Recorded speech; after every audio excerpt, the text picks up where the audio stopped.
Hi everyone, welcome you all to Physics Warrior. आज के lecture में हम सेमीकंडक्टर स्टार्ट करेंगे। आपको ये कुछ बुक्स में मिल जाएगा, semiconductor devices and digital circuits. जो डिजिटल सर्किट्स हैं उनमें सेमीकंडक्टर का भी यूज़ होता है। सेमीकंडक्टर का बेसिकली ज़्यादा यूज़ होता है, इसकी वजह से इसको हम दोनों को साथ में पढ़ते हैं। तो हम सेमीकंडक्टर पढ़ने के बाद डिजिटल सर्किट्स भी पढ़ेंगे। सेमीकंडक्टर क्या है आज के इस लेक्चर में हम देखेंगे।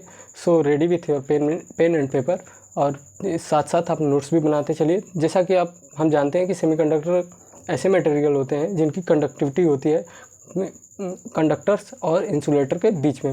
मीन्स जो ऐसे मटेरियल हैं जिनकी कंडक्टिविटी कंडक्टर्स और इंसुलेटर के बीच में लाई करती है, उसी वैसे मटेरियल को हम कहते हैं सेमीकंडक्टर। जैसा कि एग्जांपल पे हम जानते हैं कि सिलिकॉन होता है, जर्मेनियम है और बहुत सारे हैं। तो सेमीकंडक्टर पढ़ने से पहले हम कुछ देखेंगे कि सेमीकंडक्टर का जब डिस्कवरी नहीं हुआ था तो उससे पहले हम क्या यूज़ कर रहे थे।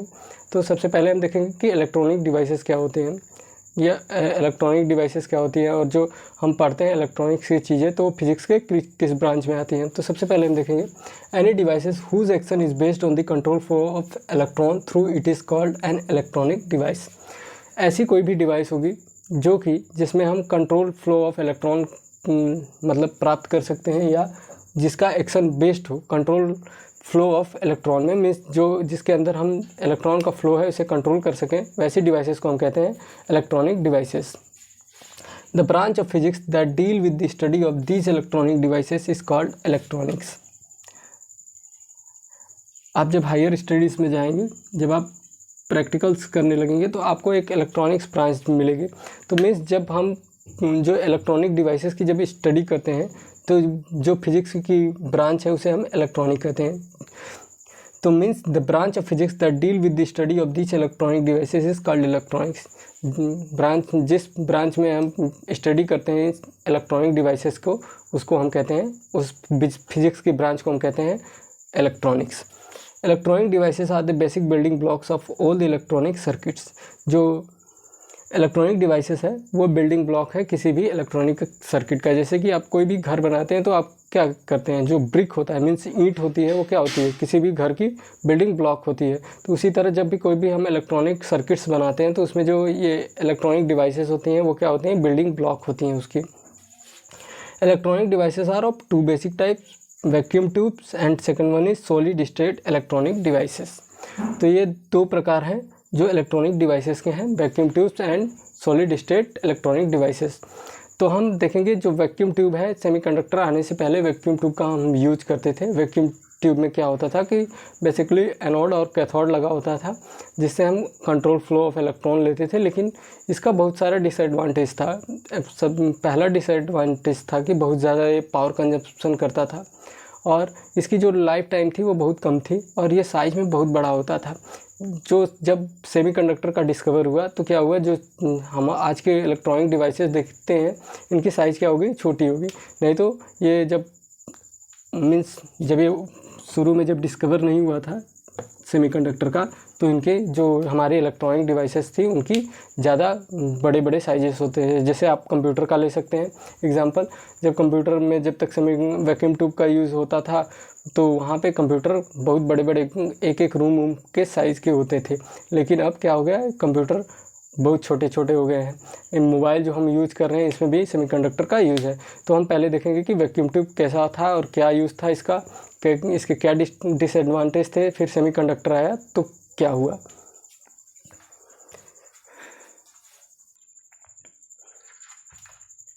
नेक्स्ट है वैक्यूम ट्यूब्स। देखने से पहले हम देखते हैं कि सेमीकंडक्टर वर्क क्या करता है। तो semiconductor are those materials which have conductivity between conductors and insulator. जैसा कि मैंने आपको बताया कि सेमीकंडक्टर क्या होता है कि जिसका कंडक्टिविटी कंडक्टर और इंसुलेटर के बीच में लाई करता है, ऐसे डिवाइसेस या ऐसे मटेरियल्स को हम कहते हैं सेमीकंडक्टर्स। कंडक्टिविटी क्या है, जो कि इलेक्ट्रॉन को ईजिली फ्लो करने दे,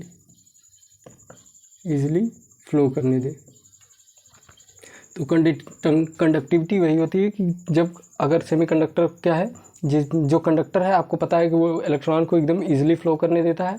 जो इंसुलेटर है उसके अंदर से ये रेजिस्ट करता है। जो इंसुलेटर है मतलब वो इलेक्ट्रॉन को इजीली फ्लो नहीं होने देता, या मीन्स वो फ्लो ही नहीं होने देता। और जो सेमीकंडक्टर है ये इनके बीच में लाई करता है, मीन्स वो कंडक्टर से कम, जो कंडक्टर जो है जितना इजीली फ्लो करने देता है उतना इजीली सेमीकंडक्टर फ्लो नहीं करने देता, और इंसुलेटर जिस तरह से फ्लो नहीं करने देता लेकिन फिर भी सेमीकंडक्टर फ्लो करने देता है। वाई सेमीकंडक्टर्स आर इम्पोर्टेंट, जो हम आज देख रहे हैं इलेक्ट्रॉनिक डिवाइसेस में, ये सेमीकंडक्टर क्यों इतना इम्पोर्टेंट है? तो इसका दो कारण है। Semiconductor have two important properties, इसके बाद दो इम्पोर्टेंट प्रॉपर्टीज है।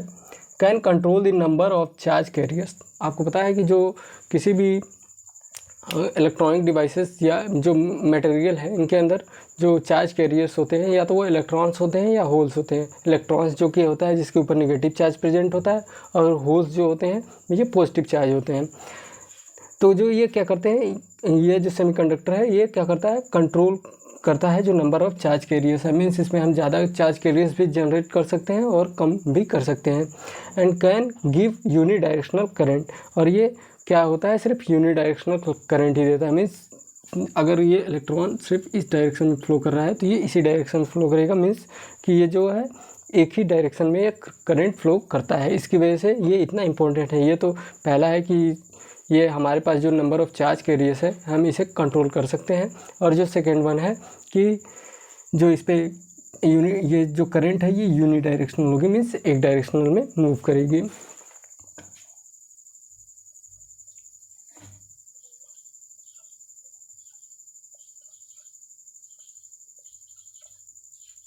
ये तो आज हमें पता है कि हम सेमीकंडक्टर डिवाइसेस का यूज़ कर रहे हैं तो ये वर्क हो रहा है, लेकिन जब सेमीकंडक्टर का डिवाइसेस का जब डिस्कवरी नहीं हुई थी सेमीकंडक्टर मटेरियल्स की, तब हम इसको किस तरह से, ये जो ऑपरेशंस हैं इनको हम किस तरह से परफॉर्म करते थे। तो जब इसकी डिस्कवरी नहीं हुई थी तो इसे हम वैक्यूम ट्यूब के थ्रू इसका जो ऑपरेशंस है इसे परफॉर्म करते हैं। मतलब before the discovery of semiconductor the operations were performed by vacuum tubes. और वैक्यूम ट्यूब्स जनरली इस प्रकार से होते थे, जिसमें एक एनोड होता था जो कि पॉजिटिव चार्ज होता था, पॉजिटिवली चार्ज होता था, और एक होता था कैथोड हमारे पास, इस प्रकार से कुछ। और यहाँ पे हम एक हीटर लगाते थे, ये हीटर था, और ये था कैथोड,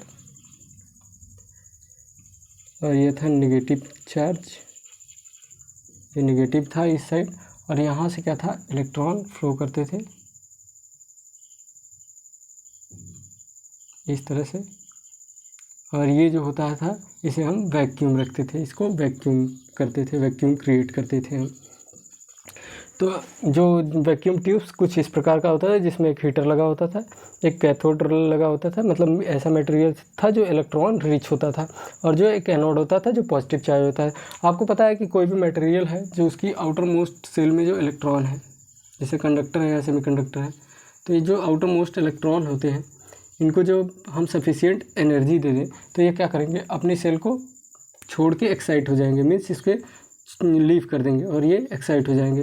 तो ये क्या करते थे, जब हीटर का काम था इसको एनर्जी प्रोवाइड करना, जब एनर्जी ये हीट प्रोवाइड करता था तो जो इलेक्ट्रॉन है ये हीट को एब्जॉर्ब करते थे, मीन्स एनर्जी एब्जॉर्ब किया इन्होंने।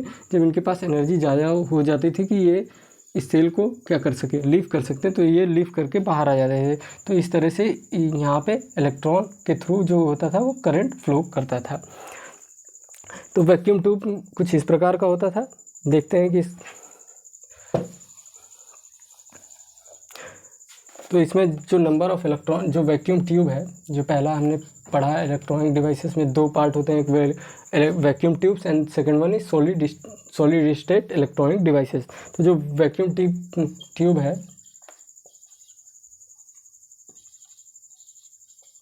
वैक्यूम ट्यूब्स था, इसमें जो नंबर ऑफ़ चार्ज कैरियर्स है या नंबर्स ऑफ जो चार्ज कैरियर्स है वो इलेक्ट्रॉन है, तो जो नंबर ऑफ़ इलेक्ट्रॉन हैं वो कंट्रोल होते थे। Number of electron can be controlled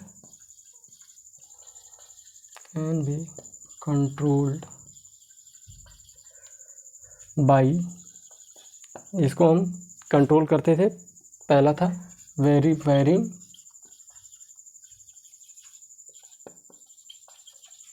voltage between cathode and anode, cathode and anode. जो इसके नंबर ऑफ इलेक्ट्रॉन थे उनको हम इसके बीच में जो कैथोड और एनोड है इसके बीच में जो वोल्टेज था उसे वेरी करके इस इलेक्ट्रॉन के फ्लो को हम इलेक्ट्रॉन के जो number of charge carriers electron है इसके नंबर्स को हम कंट्रोल करते थे। इलेक्ट्रॉन कैन फ्लो, और जो ये वैक्यूम ट्यूब होता था इसमें इलेक्ट्रॉन क्या होता था, एक ही डायरेक्शन में फ्लो करता था। Electron can flow only in one direction, that is, वो डायरेक्शन कौन सा था आपको जैसे दिख रहा होगा, कैथोड से एनोड की तरफ। तो ये सिर्फ एक ही डायरेक्शन में जाते थे। ये कौन सा डायरेक्शन था, कैथोड टू एनोड।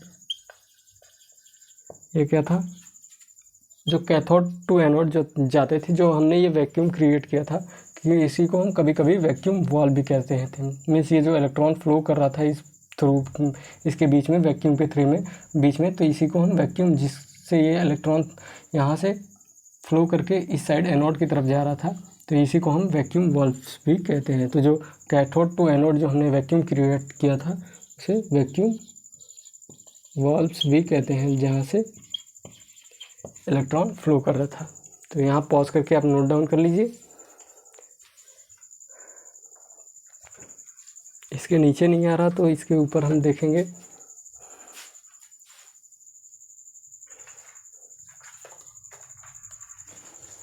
जो ये वैक्यूम था, जो हमने वैक्यूम क्रिएट किया था वैक्यूम ट्यूब में,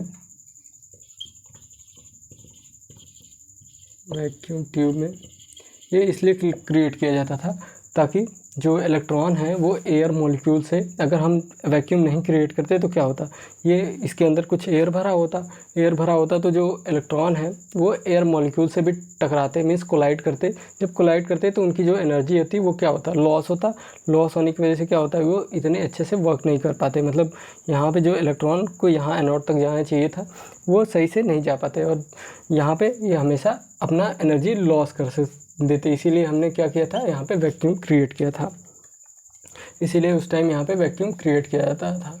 vacuum is created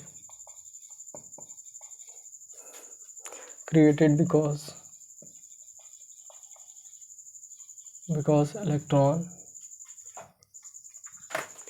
can collide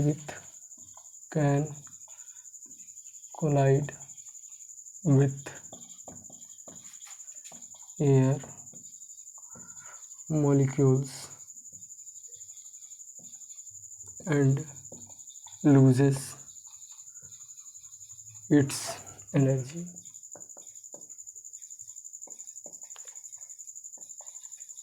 और कुछ इसके डिसएडवांटेजेस थे। तो डिसएडवांटेजेस क्या थे इसके, देखते हैं।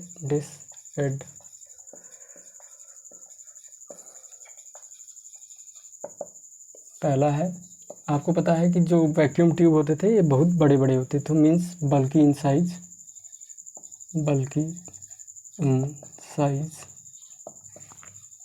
सेकेंड था, जो इसमें हमें क्या करना पड़ता था, वैक्यूम क्रिएट करना पड़ता था, मीन्स वैक्यूम क्रिएट करना था। एंड थर्ड वन था, इसे चलाने के लिए हमें जो पावर की ज़रूरत पड़ती थी वो बहुत ज़्यादा होती थी। मीन्स ये ऑपरेट्स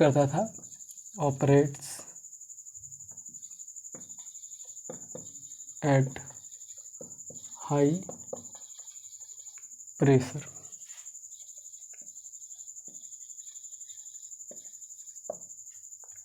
ये क्या करता था, ऑपरेट करता था हाई प्रेशर पे।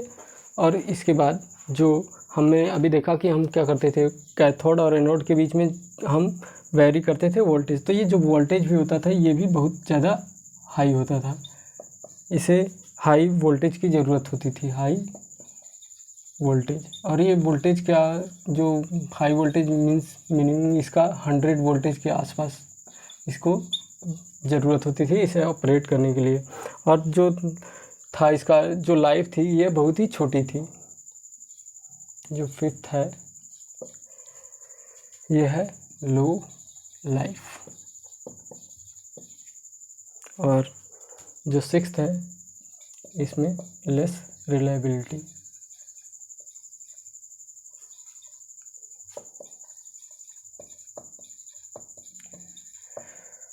तो ये सारे डिसएडवांटेजेस थे। जब सेमीकंडक्टर आया तो उसमें देखेंगे उसके क्या क्या एडवांटेजेस थे, जिसकी वजह से वैक्यूम ट्यूब को उसने क्या किया, रिप्लेस कर दिया। जब किसी चीज़ में बहुत ज़्यादा कमी होती है तो जो किसी चीज़ पे बहुत ज़्यादा एडवांटेजेस हमें मिलने लगता है तो हम क्या करते हैं, उसे रिप्लेस कर देते थे। जो इसका डिसएडवांटेज था कि आपको पता है कि जब वैक्यूम ट्यूब हम किसी चीज़ में यूज करेंगे, उसका जब बहुत ज़्यादा बड़ा साइज़ रहेगा तो जो भी हम इलेक्ट्रॉनिक डिवाइसेस बनाएंगे तो उनकी भी साइज़ क्या होगी, बहुत बड़ी होगी। और सेकेंड था, इसमें हमें वैक्यूम क्रिएट करना पड़ता था। थर्ड था, ऑपरेट एट हाई पावर होगा, यहाँ पे प्रेशर मैंने गलती से लिख दिया था। मीन्स इससे जो पावर इसका कंजप्शन था वो बहुत ज़्यादा था, जो पावर था इसे चाहिए था वो बहुत ज़्यादा चाहिए होती थी। और जो इसकी वोल्टेज है, हाई वोल्टेज होना चाहिए था। और जो फिफ्थ है, इसकी जो लाइफ होती थी बहुत छोटी होती थी और ये लेस रिलायबिलिटी इसकी होती थी। जो वैक्यूम ट्यूब होता है, आपको पता है कि अगर वैक्यूम ट्यूब हम किसी भी डिवाइसेस में यूज करेंगे तो वो तो बड़ा होगा ही। अब उसको पावर ज़्यादा चाहिए। जब पावर ज़्यादा चाहिए तो हम क्या करेंगे, जो सोर्स देंगे पावर का वो भी बहुत बड़ा होना चाहिए। जब वो बड़ा होगा तो इससे ऑटोमेटिक जो क्या होता है, जो कोई भी इलेक्ट्रॉनिक डिवाइसेस है उनकी जो साइज़ है वो बहुत ही बड़ी हो जाएगी। तो इसलिए जब सेमीकंडक्टर आया तो इसने वैक्यूम ट्यूब को क्या किया, रिप्लेस कर दिया।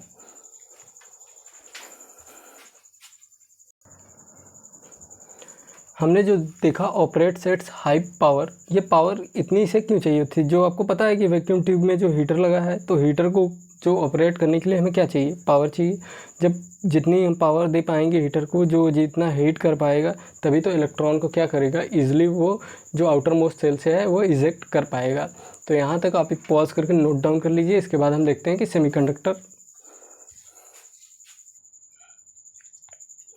Solid state electronic devices. जैसा कि अभी हमने देखा कि वैक्यूम ट्यूब्स था, जो कि वैक्यूम ट्यूब्स के बाद हम जो वैक्यूम ट्यूब्स था उसके बहुत सारे डिसएडवांटेजेस थे। उसके बाद जो 1930s में जो कुछ सॉलिड स्टेट सेमीकंडक्टर डिस्कवर हुए, जिसमें कि क्या था, हम जो उनके जो चार्ज कैरियर्स थे, मीन्स इलेक्ट्रॉन्स या होल्स थे, उनको हम वेरी कर सकते थे। थोड़ी सी इंटेंसिटी दे के लाइट की या तो वोल्टेज की हम देते थे, या तो उसे हीट करते थे। मीन्स जो आपको पता है कि हमें कोई भी डिवाइसेस, इलेक्ट्रॉनिक डिवाइसेस बनानी है तो उसमें हमें कंट्रोल चाहिए, नंबर ऑफ़ जो चार्ज कैरियर हैं वो कंट्रोल हो सके। तो ये हमने 1930 में इसे डिस्कवर किया गया कि जो सेमीकंडक्टर कुछ ऐसे होते हैं जो सॉलिड स्टेट सेमीकंडक्टर हैं कुछ, जिनमें हम क्या करते हैं कि छोटा सा मीन्स लो स्मॉल इंटेंसिटी देके हीट का, लाइट का या वोल्टेज का जो नंबर ऑफ़ कैरियर्स थे उनको वेरी कर सकते थे, मीन्स बढ़ा या घटा सकते थे। तो यहाँ से सेमीकंडक्टर का क्या हुआ, जो डिस्कवर हुआ 1930s में। फिर उसके बाद ये इसने क्यों किया, जो सेमीकंडक्टर ने रिप्लेस किया वैक्यूम ट्यूब को, तो इसने क्यों किया, इसके पास कुछ तो एडवांटेजेस होनी चाहिए। अगर वैक्यूम ट्यूब के पास कुछ डिसएडवांटेजेस थी जिसे ये अगर पूरा करेगा तभी तो रिप्लेस होगा। तो इसके पास जो एडवांटेजेस थी वो क्या था, स्मॉल इन साइज। आपको पता है कि जब साइज इसकी स्मॉल होगी तो क्या होगा, जो जैसे वैक्यूम ट्यूब्स बहुत ज़्यादा बिग साइज़ था, बल्कि साइज़ था, तो इसकी वजह से जो डिवाइसेस बन रही थी वो बहुत बड़ी बड़ी बन रही थी। अब इसकी साइज़ छोटी होगी तो जो डिवाइसेस बनने लगी वो छोटी बनने लगी। नो हीटिंग रिक्वायर्ड, जो इसमें हमने वहाँ पे देखा कि हीटर का यूज़ किया जाता था, तो इसमें हीटर की यूज़ नहीं है, तो इसकी वजह से इसमें हीटिंग की रिक्वायर्ड कोई भी नहीं है। No vacuum required, low power, voltage, long life, high reliability. इसमें ना ही वैक्यूम क्रिएट करने की ज़रूरत थी हमें, इसकी जो लाइफ थी वो बहुत ज़्यादा है। और जो ये पावर कंज्यूम करता है ये बहुत ही लो पावर कंज्यूम करता है, और जो वोल्टेज पे ये वर्क करता है वो भी लो वोल्टेज होता है। तो इतनी सारी जो यहाँ पे लो वोल्टेज होगा,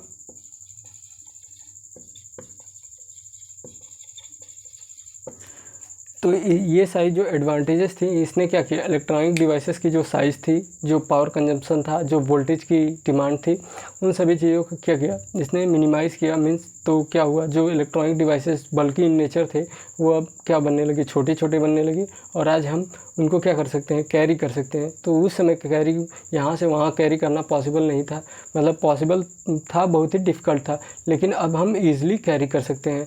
आप जो मोबाइल यूज़ कर रहे हैं उसमें भी सेमीकंडक्टर का यूज़ है।